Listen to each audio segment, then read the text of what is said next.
Dios la bendiga, hermanos. Mi nombre es Rubén Cabrera y es un placer poder pasar un tiempo juntos estudiando de manera introductoria un tema que es de suma importancia, particularmente en la vida de cada creyente, lo que es la apologética.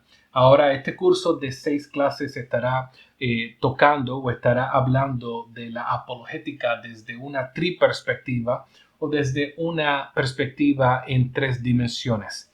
Estaremos hablando de la apologética desde una perspectiva teocéntrica, cristocéntrica y bibliocéntrica.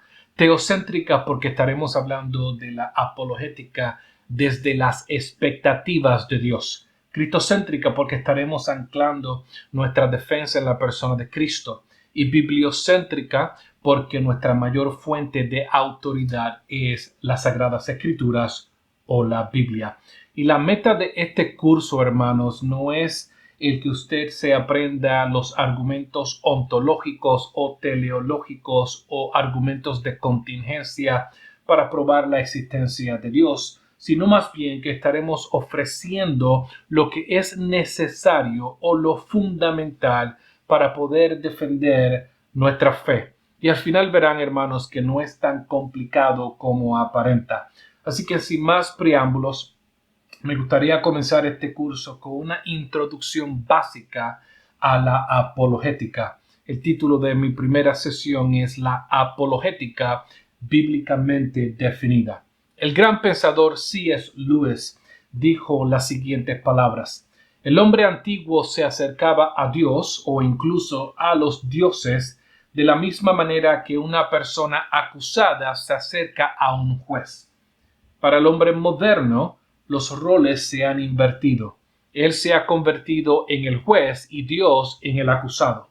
El juicio puede inclusive terminar en la absolución de Dios. Pero lo importante saber es que el hombre está en la banca del juez y Dios en la banca o en la silla del acusado. Y yo no estoy de acuerdo con muchas de las cosas que C.S. Lewis postuló, pero sí debemos ser lo suficientemente humildes para reconocer que su diagnóstico del hombre moderno en relación a Dios es extremadamente acertado. El hombre moderno se ha creído que tiene las credenciales morales, trascendentales e intelectuales para poner a Dios en la silla del acusado y así juzgar sus actos, su palabra y sus atributos. Esa es la condición, hermanos, del hombre actual y la idiosincrasia de la cultura a la cual hemos sido llamados a predicar el Evangelio de Cristo. Y esto es de mucha relevancia con el tema de la apologética, porque se nos ha enseñado que desde esa perspectiva es que nos debemos acercar al inconverso. La razón por la cual el tema de la apologética asusta a muchas personas es porque hemos pensado que nuestra labor es traer evidencias al inconverso con la esperanza de que él sea persuadido a creer. Por eso pensamos que necesitamos estudiar filosofía y necesitamos aprendernos todos los argumentos para probar la existencia de Dios, o necesitamos estudiar todas las religiones del mundo, porque las personas que van a evaluar la evidencia requieren cierta perspicacia intelectual. Pero este es el problema con esta perspectiva, hermanos, porque usted solamente presenta la evidencia al juez, no al acusado. Y aunque el hombre moderno piense que él es el juez de la evidencia, en realidad él es el acusado. El acusado no tiene la capacidad para evaluar la evidencia porque su problema es espiritual, no intelectual. Aunque la evidencia sea clara, precisa y obvia, el acusado siempre va a buscar una excusa para no creer, porque su inclinación, hermanos, es hacia el mal, no hacia la verdad. Por lo tanto, la idea de que el inconverso es intelectualmente y moralmente neutral es una falacia. El inconverso no es neutral, pero usted tampoco es neutral. El inconverso está inclinado hacia el mal y usted está inclinado hacia la verdad. Por lo tanto, ¿qué estándar vamos a utilizar para defender nuestra fe? ¿Utilizaremos el estándar que ellos, el mundo, la mente incrédula, usa ¿O nosotros se supone que usemos el estándar que Dios nos ha dado?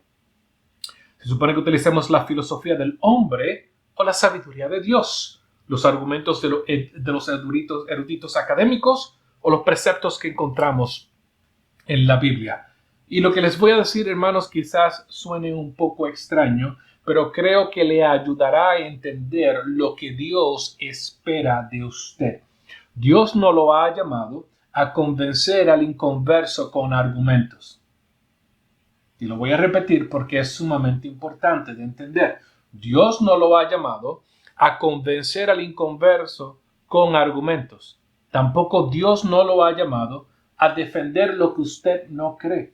Dios simplemente lo ha llamado a estar seguro de lo que cree y por qué lo cree. Y como introducción al tema de la apologética, creo que necesitamos ir a la palabra e ir al pasaje más relevante de este tema, Primera de Pedro 3, versículo 15. Y me gustaría que vayan conmigo a ese texto, ya que estaremos anclando esta primera sesión en este pasaje. Y en esta sección me gustaría, de manera básica y breve, proveer un fundamento o un marco de referencia que nos servirá como punto de partida para este curso de apologética. Hay 5 cosas que podemos extraer de este texto que son importantes de entender. En este texto veremos la definición de la apologética. También veremos la fundación de la apologética. Este texto provee información acerca de la preparación para la apologética, también la intención de la apologética y también veremos la postura de la apologética. Todas estas cosas las veremos en este texto. Así que permítanme leer 1 de Pedro 3, versículo 15. Sino que santifiquen a Cristo como Señor en sus corazones, estando siempre preparados para presentar defensa ante todo el que les demande razón de la esperanza que hay en ustedes, pero háganlo con mansedumbre y con reverencia. Ahora, uno de los errores fundamentales que se cometen al usar este texto de 1 de Pedro, capítulo 3, es el no entender su contexto. El mismo error hermenéutico que muchos cometen es el mismo error hermenéutico que muchos apologetas cometen. Y lamentablemente este malentendido ha traído mucha confusión en esta disciplina de la apologética. El contexto macro y micro de este pasaje son los que nos ayudará a entender el porqué de este mandato apologético. Si vamos al principio de esta carta, en el capítulo 1, versículo 1, mira lo que Pedro dice. Pedro, apóstol de Jesucristo, a los expatriados de la dispersión en el Ponto, Galacia, Capadocia, Asia y Bitinia, elegidos según el previo conocimiento de Dios Padre, por la obra santificadora del Espíritu, para obedecer a Jesucristo y ser rociados con su sangre. Verso 5. Mediante la fe, ustedes son protegidos por el poder de Dios para la salvación que está preparada para ser revelada en el último tiempo, en lo cual ustedes se regocijan grandemente, aunque ahora, por un poco de tiempo, si es necesario, sean afligidos con diversas pruebas. Pedro les está escribiendo a creyentes gentiles que estaban sufriendo persecución por manos de Nerón. Pedro les escribe esta carta para fortalecerles en el Señor y para animarlos a que continúen peleando la buena batalla de la fe, sabiendo que su salvación iba a ser revelada en el último tiempo. Sufrimiento y persecución es el contexto de esta carta en general. Pero si vamos a unos versos antes del verso 15 en el capítulo 3, también veremos que sufrimiento y persecución es el contexto de este verso. El verso 13 dice: ¿y quién os podrá hacer daño si demostráis tener celo por lo bueno? Pero aun si sufrís por causa de la justicia, aun si sufrís por causa de tu carácter cristiano, aun si sufrís por tu rectitud, aun si sufrís por tu honradez, dichosos sois, y no os amedrentéis por temor a ellos, ni os turbéis. Ven que el contexto inmediato es el sufrimiento y la persecución, la cual también es el contexto de la carta de Pedro a los elegidos de la diáspora creyentes enfrentando gran persecución y sufrimiento por causa de Cristo. Pedro les dice, aun si sufrís por Cristo, dichosos sois. No te amedrentes de ellos, ni tengas temor de ellos, y aquí es donde viene el texto apologético, sino que, verso 15, santifica a Cristo como Señor en vuestros corazones, estando siempre preparados para presentar defensa ante todo aquel que os demande una razón. ¿Qué es lo que Pedro les está diciendo a los hermanos? Yo sé que ustedes están sufriendo.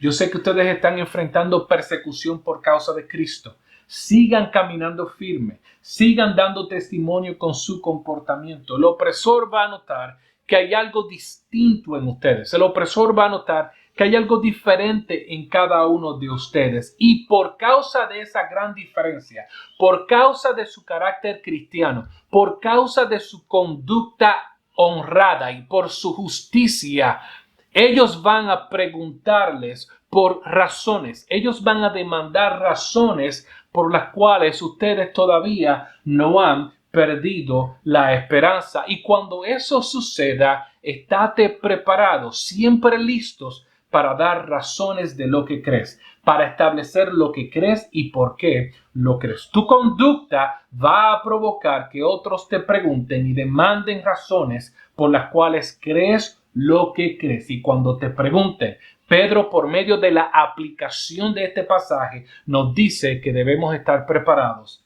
para contestarles. Ese es el contexto de este pasaje, hermanos. Y ya que hemos entendido el contexto, me gustaría que comencemos a trabajar con el pasaje. Me gustaría que empecemos a trabajar con lo que Pedro nos está diciendo. Y lo primero que vemos aquí es la definición de la apologética. Lo primero que me gustaría que entendamos es la definición de la apologética. Si te fijas en el verso 15, Pedro les dice que ellos necesitan presentar una defensa. Y esta palabra defensa en el griego es la palabra apología. Así que la palabra apologética es un derivado de esta palabra en griego que significa un discurso de defensa. Es la misma palabra que vemos Pablo utilizando en el libro de los Hechos al enfrentarse a un posible encarcelamiento en Jerusalén. En el libro de Hechos 22, verso 1 dice: hermanos y padres, escuchen mi apología, escuchen mi defensa que ahora presento ante ustedes. Está implicado, hermanos, dentro de este significado que la defensa es una respuesta a un ataque o a una acusación. Usted recibe una amenaza en forma de pregunta y usted entonces se defiende con una respuesta contundente y robusta. Así que si vamos a definir lo que la apologética es, podemos decir que la apologética es la disciplina de proveer una defensa de lo que usted cree. Es demostrar lo que uno cree de manera clara y el por qué lo cree de manera contundente. Déjeme repetir la definición. Apologética es la disciplina de proveer una defensa de lo que usted cree. Es demostrar lo que uno cree de manera clara y el por qué lo cree de manera contundente. Ahora bien, hermanos, ya que tenemos claro lo que la apologética es, ahora veamos cómo Pedro sistematiza la manera en que debemos participar en ella. Lo segundo que quiero que veamos es la fundación de la apologética. La fundación de la apologética.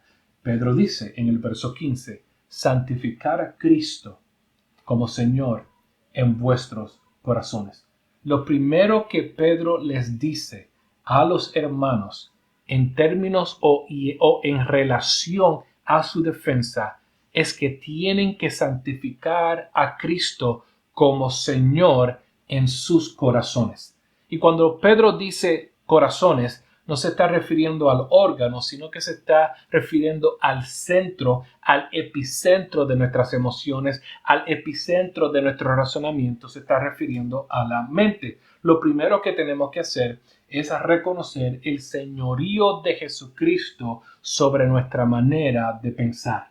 reconocer el señorío de Cristo en nuestra manera de pensar. La fundación para la apologética tiene que ser el señorío de Cristo en nuestra manera de pensar, en nuestro intelecto, en nuestro razonamiento y en nuestra cosmovisión. En otras palabras, la palabra de Jesús, las palabras de Jesucristo deben ser nuestra única y última autoridad.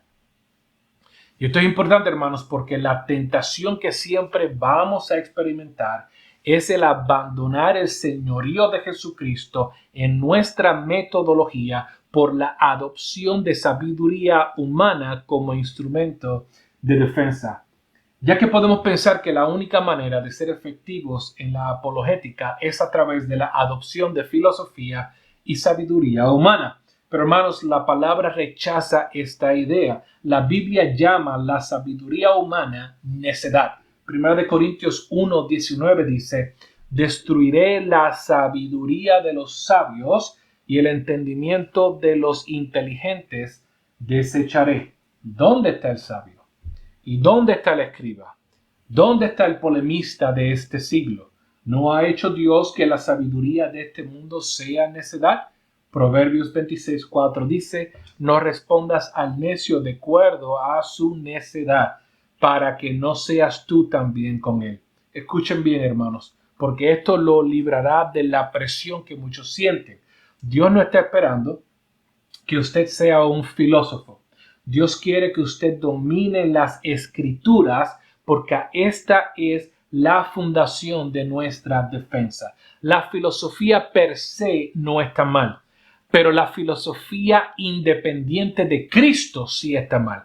Y Dios no quiere que nosotros utilicemos filosofías vanas e humanas o humanas para defender lo que nosotros creemos. Pedro dice que lo primero que tenemos que hacer es santificar a Cristo en nuestra mente, en nuestra manera de pensar y en nuestra manera de razonar. ¿Por qué? 1 Corintios 1:21 dice: porque ya que en la sabiduría de Dios el mundo no conoció a Dios por medio de su propia sabiduría. Hermanos, yo quiero que mediten este pasaje porque la verdad que encontramos en este pasaje, en 1 Corintios 1:21, debe confrontar las metodologías de apologética más populares de hoy en día. Mira lo que Pablo está diciendo, que el mundo no pudo conocer a Dios ni nunca conocerá a Dios a través de la sabiduría humana. Nunca lo va a hacer. Por lo tanto, si el hombre no puede conocer a Dios a través de la sabiduría humana, ¿por qué entonces utilizamos metodologías humanas para tratar de persuadir a la gente a creer? La base de nuestra defensa es lo que la Biblia dice. La base de nuestra apologética es lo que la Biblia dice, no lo que el inconverso crea o piense. Nosotros no utilizamos filosofías humanas para defender la palabra de Dios ni para defender nuestra cosmovisión. Así que la fundación para la apologética es la palabra de Dios. Hermanos, ese debe ser nuestro punto de partida. Lo tercero que quiero que veamos en este pasaje es la preparación para la apologética. Pedro continúa: estando siempre preparados o estando siempre listos para presentar una defensa. Pedro nos dice que Dios espera que nosotros estemos preparados para presentar nuestra defensa. Hay una presuposición en este texto y es la preparación. Pero hermanos, esto no es para los eruditos ni tampoco para los académicos. Esto es para todo creyente. ¿Cuál es el contexto de este pasaje? ¿Cuál es el contexto de este pasaje? ¿A quién él está escribiendo? Él no le está escribiendo a académicos ni tampoco a intelectuales. Él está escribiendo a creyentes que eran en su mayoría analfabetas. Y Pedro nos está diciendo que para ellos prepararse, ellos necesitaban ir a la escuela de Alejandría para aprender acerca de la filosofía griega, sofista, platónica, socrática, aristotélica o epicuriana. Él no les está diciendo eso. Él simplemente les dice a creyentes que estén preparados para dar razones por las cuales ellos creen lo que creen. Ahora, hermanos, si el mandato a prepararse, a defender la fe, no está basada ni tampoco está anclada a fuentes externas, a la sabiduría o filosofía humana, podemos deducir e inferir que la preparación debe estar fundamentada en otra fuente. ¿Y cuál es esa fuente? ¿Qué es lo primero que Pedro nos dice en el versículo 15? Santificar a Cristo como Señor en nuestras mentes. Interesante, ¿no? Que Cristo debe ser lo que guíe nuestra defensa. Que la palabra de Cristo debe ser lo que guíe nuestra defensa. ¿Y cómo nosotros separamos a Cristo como Señor en nuestras mentes? De la manera que nosotros separamos a Cristo como Señor en nuestras mentes es a través de su palabra. Si Él tiene que ser Señor en nuestras mentes, si Él tiene que ser Señor sobre nuestro razonamiento, si Él tiene que ser Señor sobre nuestra manera de pensar y opinar, su palabra debe ser lo que rija nuestro razonamiento, nuestras opiniones y nuestra defensa. En nuestra preparación, nosotros debemos utilizar la palabra de Cristo como nuestro punto de partida. La palabra de Cristo es la fundación de nuestra apologética. La palabra de Cristo es nuestro punto de partida. La palabra de Cristo es la fundación de nuestra cosmovisión. Y en la palabra hay 4 presuposiciones o 4 verdades que deben moldear nuestra preparación. Hay 4 verdades que deben influenciar de la manera en que nosotros defendemos nuestra fe. La primera verdad que nosotros debemos entender, la primera verdad bíblica que debe influenciar de la manera que nosotros defendemos nuestra fe es esta. Todo el mundo sabe que Dios existe. Todo el mundo sabe que Dios existe. En otras palabras, el ateísmo es una ilusión. Aunque el ateo dice que Dios no existe, Dios dice que el ateo no existe. Porque todo el mundo sabe que Dios existe. Para el apóstol Pablo, el gran apologeta bíblico, todo el mundo sabe que Dios existe. Mira lo que dice Romanos 1, 18 al 21. Porque la ira de Dios se revela desde el cielo contra toda impiedad e injusticia de los hombres que con injusticia restringen la verdad, porque lo que se conoce acerca de Dios es evidente dentro de ellos, pues Dios se lo hizo evidente.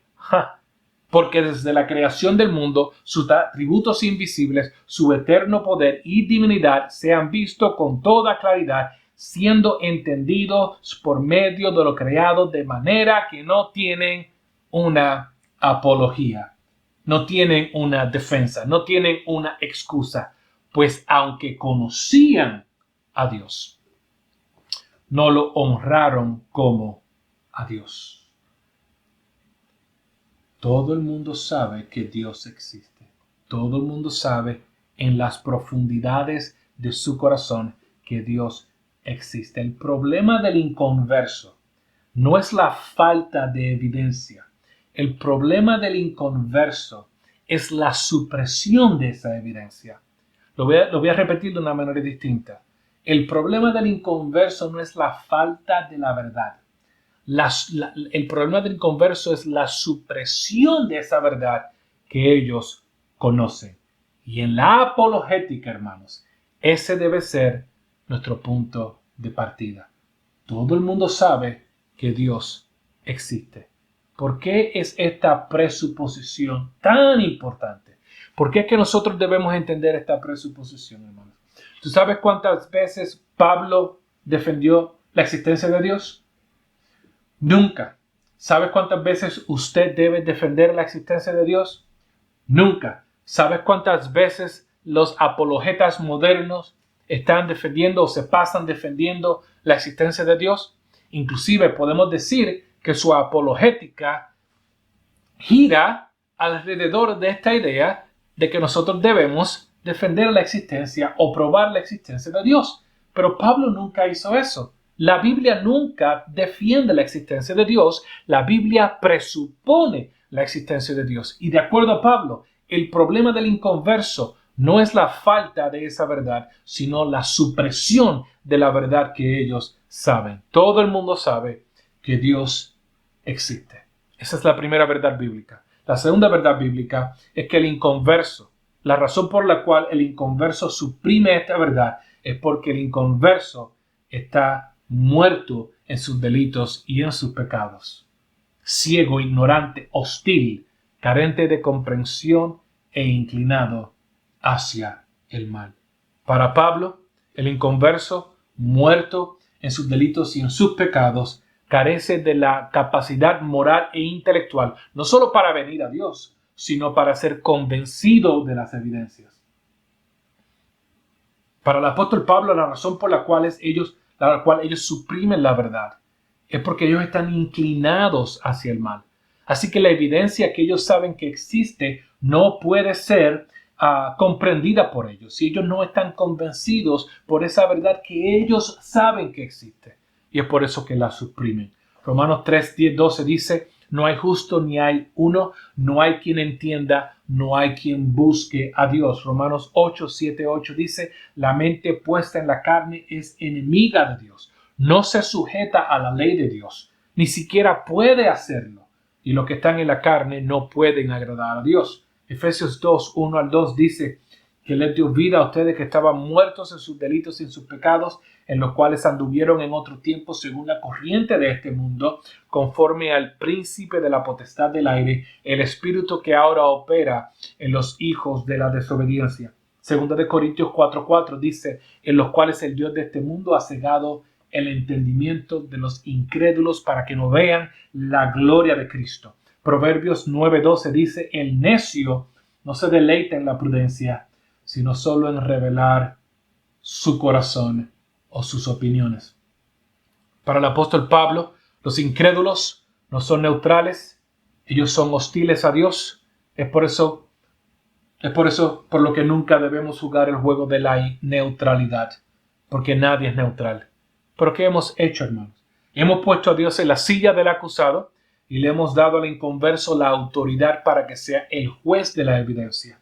Es por eso que por más evidencia que usted le presente al inconverso, ellos no van a creer. ¿Por qué? Porque su problema no es intelectual. Hermanos, y sigo repitiendo esto porque este es el error que la mayoría de los apologetas cometen. Ellos piensan que el inconverso tiene la capacidad moral para interpretar la verdad. No, ellos no tienen la capacidad. La palabra es clara cuando dice que la mente inconversa es enemiga de Dios, no acepta las cosas de Dios, ni tampoco puede sujetarse a las cosas de Dios. Su inclinación es hacia el mal. Jesús lo dijo en Lucas 16:31.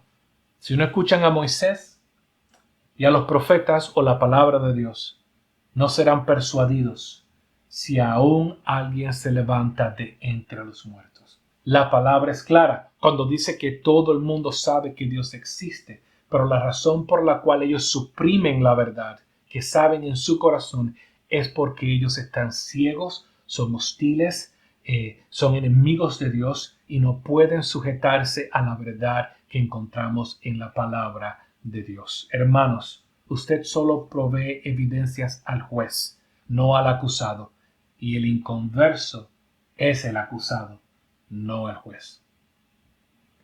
Y sepan, hermanos, que si le presenta evidencias al inconverso, él no la interpretará de la manera correcta. ¿Por qué? Porque es hostil, porque está ciego, porque es enemigo de Dios. Así que la tercera verdad bíblica, hermanos, es que el verdadero conocimiento y la sabiduría se encuentran exclusivamente en Cristo, no en la erudición humana.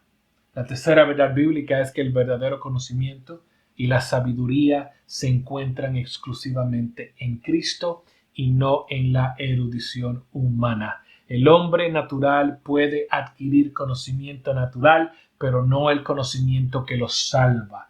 Aún su conocimiento natural proviene de Cristo, porque Cristo es donde todo el tesoro del conocimiento y de la sabiduría están escondidos. Mira lo que dice Colosenses 2:3. En Cristo, en quien están escondidos todos los tesoros de la sabiduría y del conocimiento. Proverbios 9:10 dice: el principio de la sabiduría es el temor del Señor, y el conocimiento del Santo es inteligencia.